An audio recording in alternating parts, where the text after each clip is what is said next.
the whole notion of fairyland is when St. Patrick arrived in Ireland to convert the pagan Irish to Christianity, they were practicing what is called the fairy faith.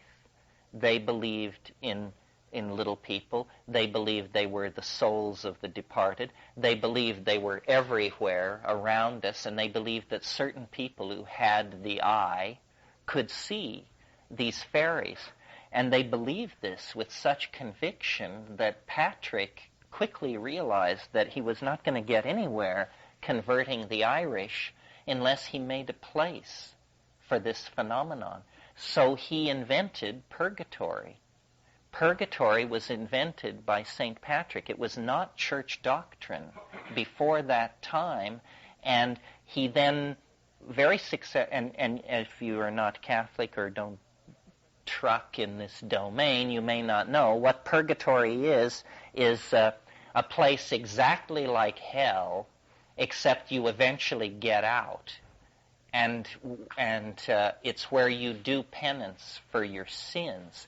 Well, he was so successful converting the pagan Irish with this concept that when word reached the Holy See, the Vatican, it was made church dogma, and then it was very successfully used to convert the pagan Slavs, who also had a belief in a kind of fairyland.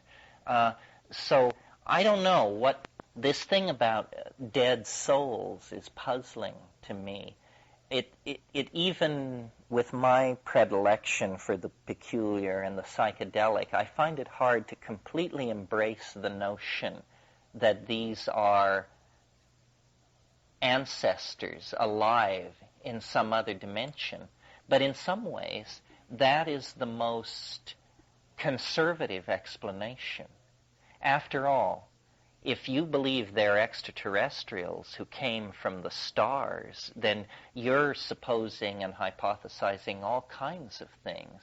Since they are interested in human beings, since they can converse with human beings, since they seem to know our boundaries and limitations, they must be some kind of human being. And then the choices are they are a prenatal form of existence. In other words, souls that never incarnated into a body and are like up there waiting for the stork or something. Or they are some future state of humanity where apparently we no longer have bodies and we've changed ourselves into self-dribbling jeweled basketballs for God knows what reason.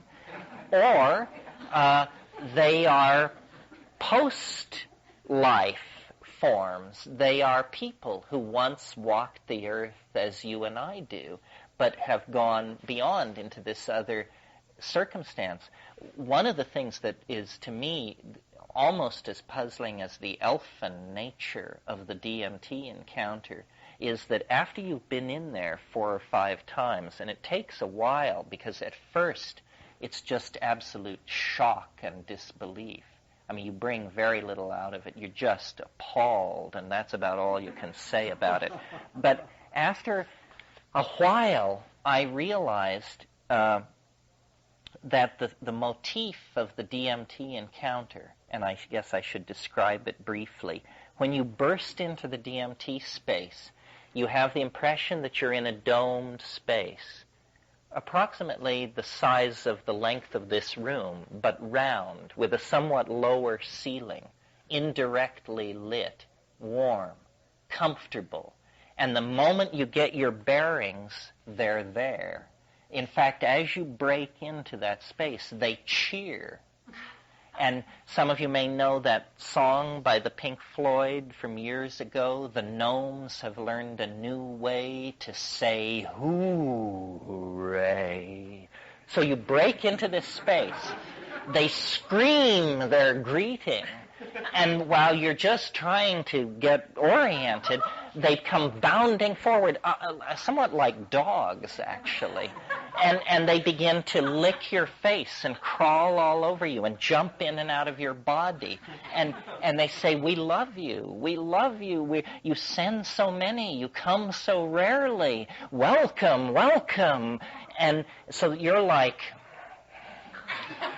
trying to take your pulse, trying to make sure you're breathing, because you have the impression, this is so serious that I may be dead.